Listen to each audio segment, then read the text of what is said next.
So we went ahead and took everything apart off this thing, even the front valance, because why work on all this stuff trying to work underneath the valance? We already know where we need to be at, so get it all out of the way. We can work on all of this stuff. We'll probably go ahead and, once we get these brackets made, go ahead and take the inner fender wells off and the core support here and do all that. And then while it's apart, then we'll probably just go ahead and get the engine over here and set it in right here, because I don't have enough space in the garage to really take the body off, have it taken up 2 spaces, and then put the body back on. And with all this out of the way, we can do that.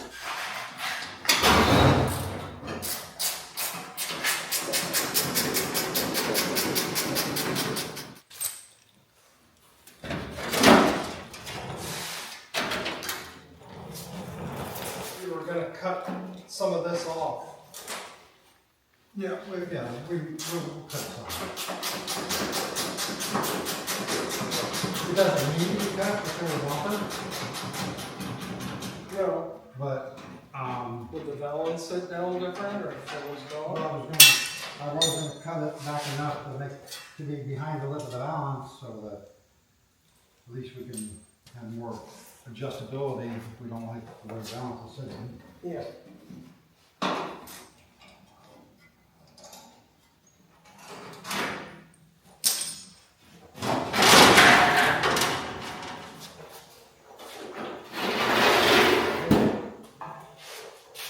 You want me to set it over by that one? Yeah.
Well, we got this side here, got the holes on both sides, and we're ready to put our sleeves in here, but we got to figure out what we're going to use for sleeves.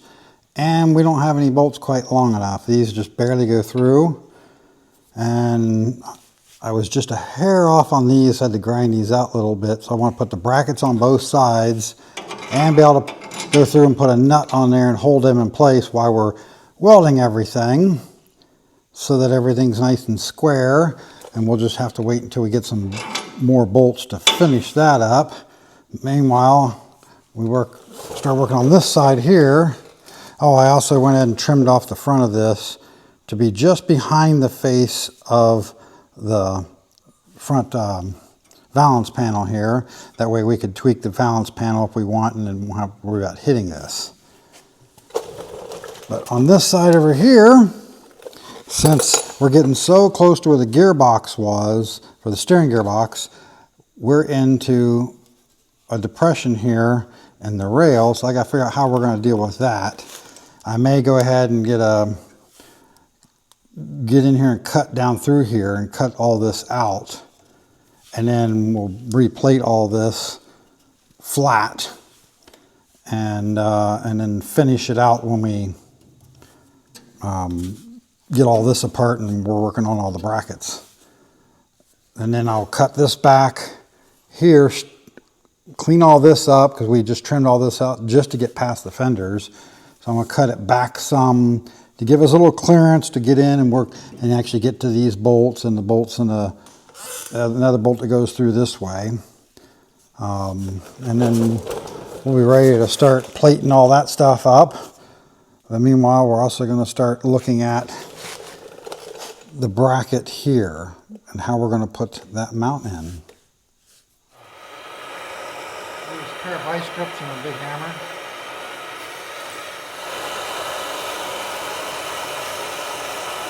Actually, maybe go grab the biggest pry bar you can find here. Of what? Pry bar.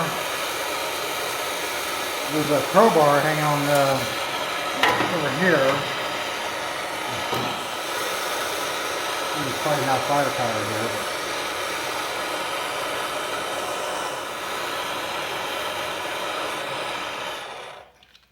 If we got enough heat in it, or if I got the right tools to work with. Something I can get in here and do this.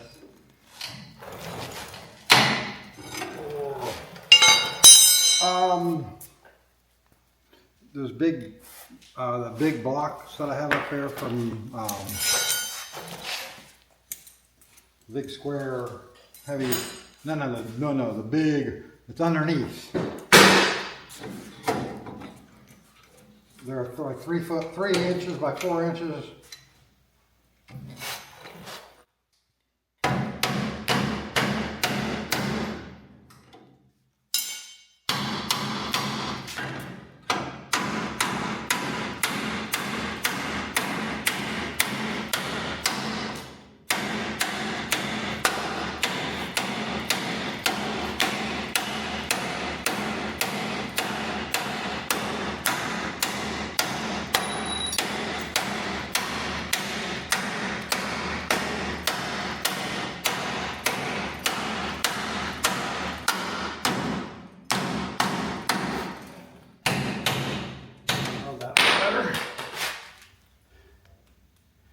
I broke tacks. I didn't have as much weld as I did on this side.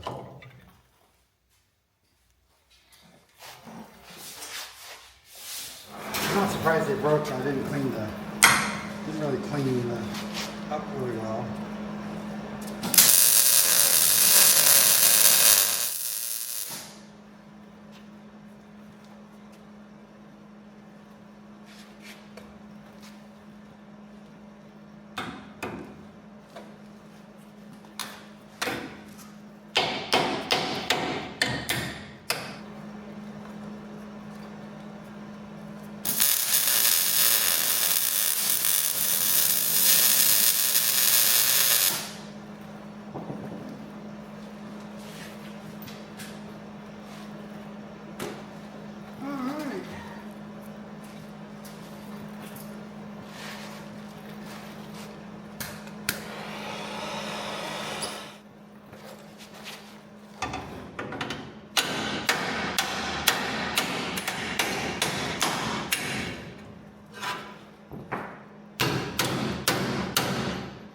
Close enough to get all this welded up and then work from there back once this is out of the way.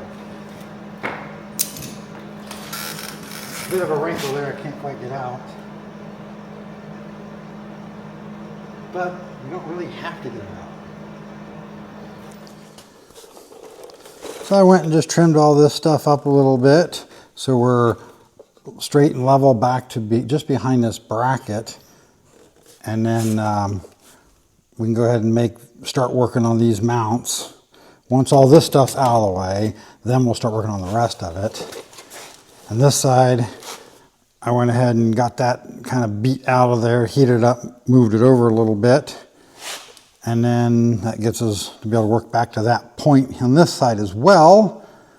Once again, until all of this stuff's out of the way, then I can get in there and work on the rest of it where I have room. Now what I went ahead and did is we just had some 3/4 square tubing laying around and went ahead and just used that as the spacers in here. The bolts are a little sloppy in there, but it works, does what we needed to do, and we didn't have to go hunting down any tubing to do it with because this was laying here. You know, they're not exactly straight and perfect, but the bolts slide through and it does what it needs to do. And I went ahead and put a little bit of weld on these to make sure they stay where we want them. And as we were looking at this, I started thinking to myself, you know, as I'm trying to work out these brackets, I'm like, these brackets actually would work really well, I think, for this. If we just clean those out a little bit, but we wanted to keep these as tow hooks. But we ended up having an extra bumper bracket laying around, so we cut that one off the bumper bracket, and that would be perfect for putting right here for our mounts. But we only had one bumper bracket sitting here. So he went ahead and went home and looked through his extra parts and stuff he had at the house to see if he had any more front bumper brackets, because the rear bumper bracket doesn't have these. And he didn't have any others. This was the only one we had. So I just made another one. I just figured if he had a bracket, I wouldn't spend the time to make them. But I went ahead and made it, so now we got 2 brackets. And what I'll do is I'll take some measurements here, figure out where I want them to sit, and then we'll clamp them onto like a piece of square tubing or something like this. And then we can put them up here,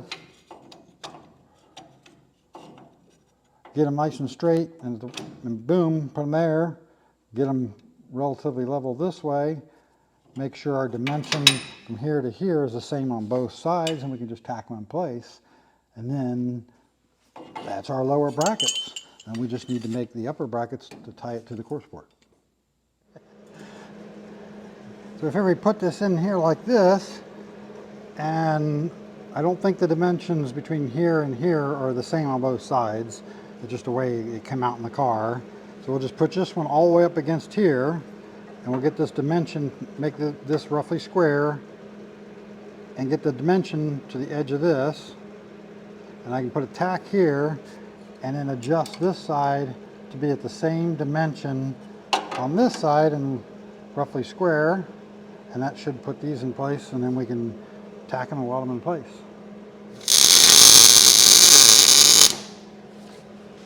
All right.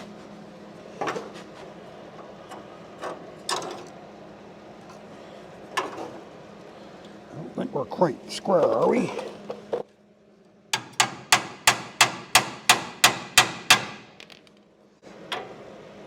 Pretty close. Okay, and we got, no, not really, well, not quite.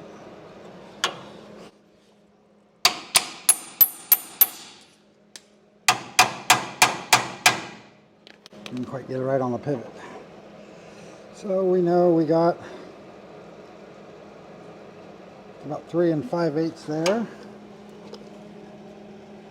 Bring that into about there. 3 5/8. And then we just got to do a few more tacks on here to hold it in place. And we can put the mounts on there and figure out the rest of it.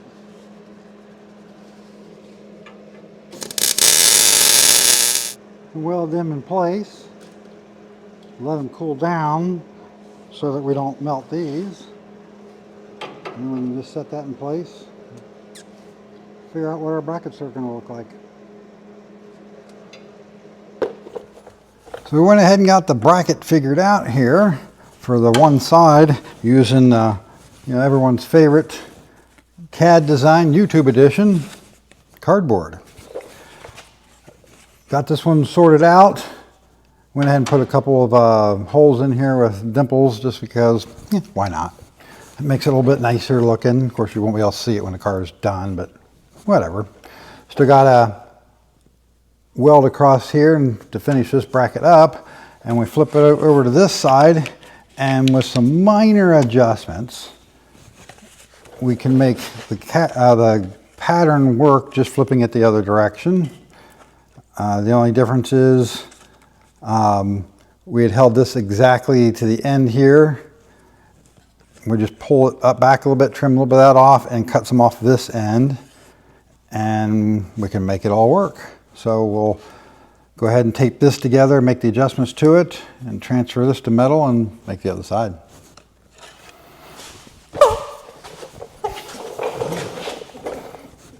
You're never going to grow up, are you? No. I don't want to grow up. I'm a Toys R Us kid. So get this taped together. I will just trim up the end here a little bit. And we're going to guesstimate on this. This is where the urethane was on the other side. We need the edge of it to be right about there on this side. So we'll just kind of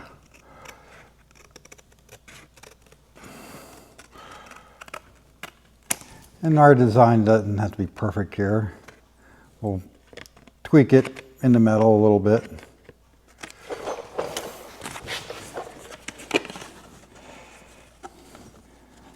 We just don't want it to hit over here. Probably a hair more than that.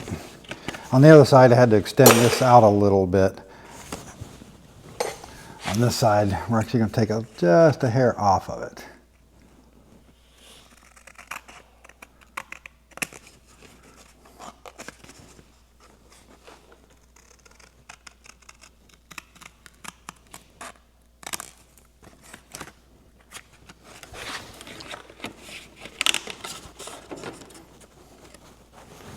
All right, that should work pretty decent. Now, go transfer it to some metal.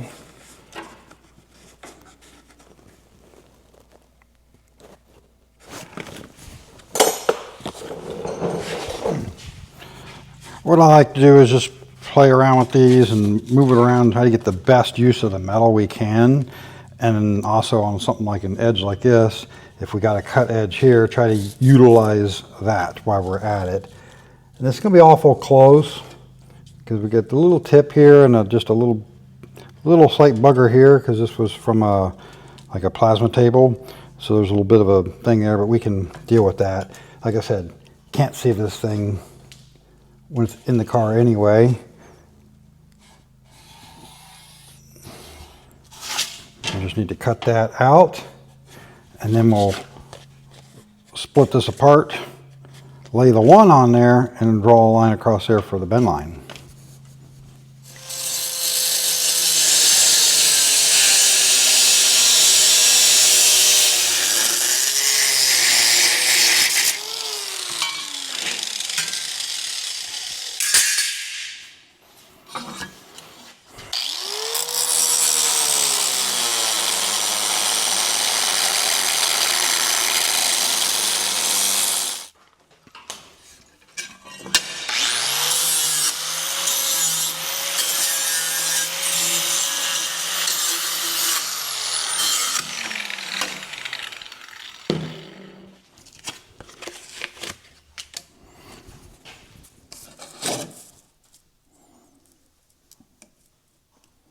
So that's going to be a bending line, correct? Yes.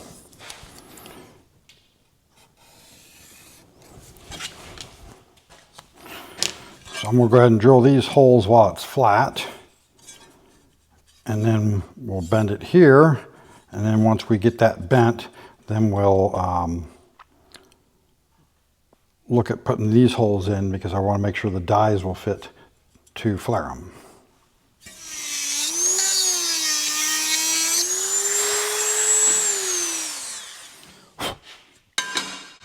All right, after we bend it and see how well it fits, we'll adjust those slightly. Yeah. So let's bend her.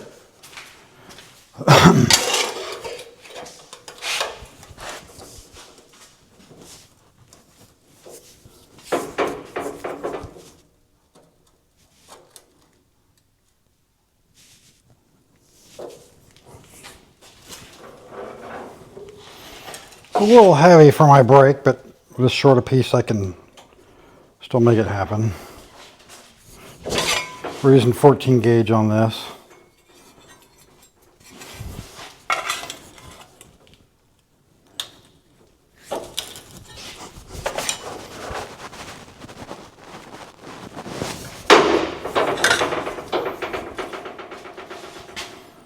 All right.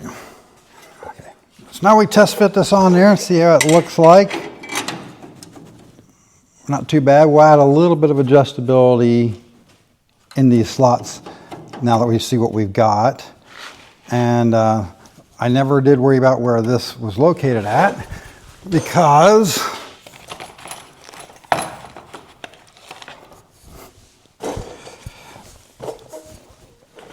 figure we just take this, put it on there, and then come through here with a scribe. Well, it's not really a scribe, but you know, little pick here. Use it as a scribe.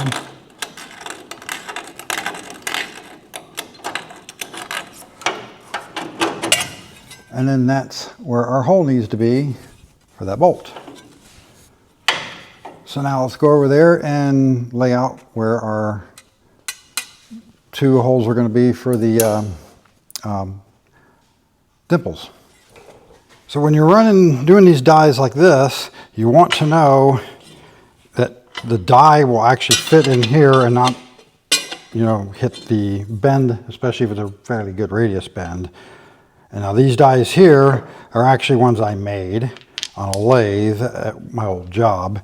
I had bought a set of these from Eastwood, and I made all the in-between sizes and then made a 1/2 inch one that would just go a little deeper to match the other ones a little bit better, especially when you're messing with a little heavier material.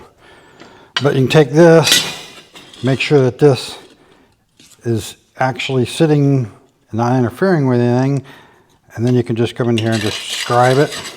In this particular case, we're not worried about exact measurements, you know. And we can do the same thing here. Then I can go ahead and put a pilot through here, and then flip it over, get it in the vise, and we can drill it through here, or the drill press, and do a 1/2 inch here, and I think this one's 3/4.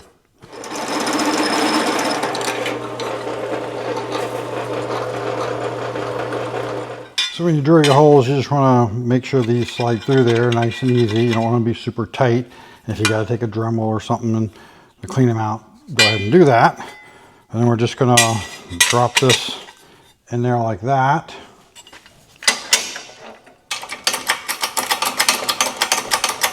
And you could do this with a C-clamp. You could put it in a vise. You could do whatever you want. But since this is heavier gauge metal, I'm going to go ahead and use this. If you're just playing with 20 gauge or something, you can just throw it in a bench vise. It'd work just fine.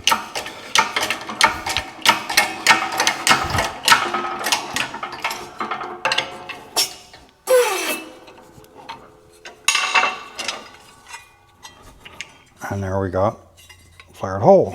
Just repeat for the small hole. And we got these things ready to drill this final hole and weld up.